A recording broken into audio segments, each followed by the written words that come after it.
Okay, so a couple more definitions for this unit. We have a tangent line, which is a line that touches a curve at only one point, and it also has the same slope at that one point of the curve. So you can see on the picture the tangent is the red line here, and it only touches once. Okay, if we have a line that touches a curve at two distinct points, that's called a secant line. So our secant crosses here and here. Okay, so if it crosses twice, it's known as a secant. Touches once, okay, and it has the same slope as the curve, it's called a tangent line. So we're just going to do one example using tangent lines. Okay, so determine the y-intercept of a line with the given slope that's a tangent line to the given curve. So I have my parabola here first, y equals half x squared plus 2x minus 8, and I want to figure out the equation of the tangent line that has a slope of 4. Okay, so I have two pieces of information, and what we need to realize is that a tangent line only crosses the curve at one point. Okay, so we have our quadratic function here, and our linear function. We know the slope is 4. We don't know what the y-intercept is. That's what we're trying to figure out. But we do know that this curve and this line only touch at one point. So what we can do is we can use the discriminant and figure out what point these two lines, or what the y-intercept will be when these two lines only cross once. Okay, so first thing I'm going to do is substitute my linear equation into my quadratic equation and put it into standard form.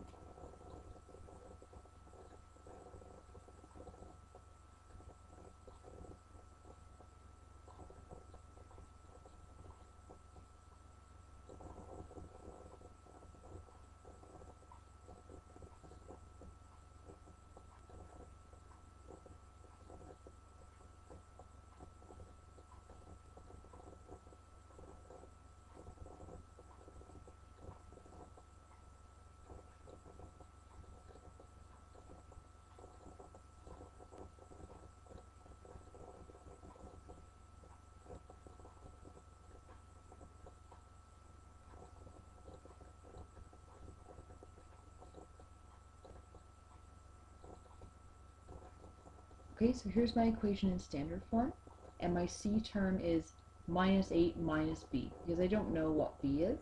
I just know that it's going to be a number, because it's my y-intercept. Okay, so what I can do now is I can use a, b, and c and sub that into the discriminant to figure out when we're going to only have one point of intersection. So if we have one point, that means our discriminant has to equal 0.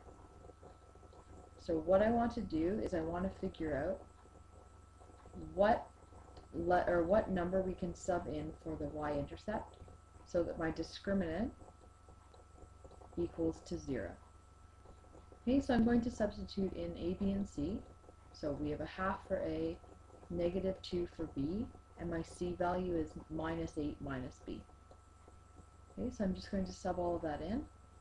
So we have negative 2 squared minus 4 times 1/2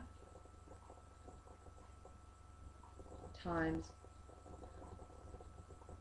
negative 8 minus b. Alright, now we can just simplify.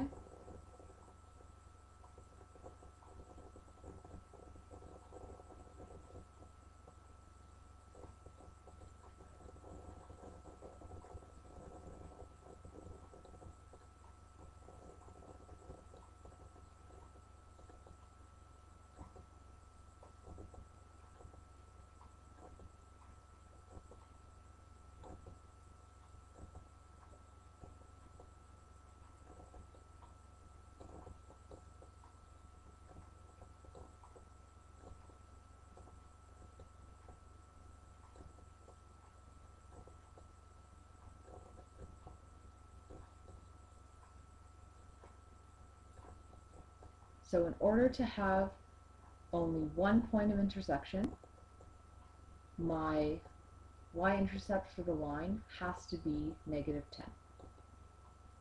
Okay, so we're using the discriminant to help us solve for other things in our linear and quadratic equations.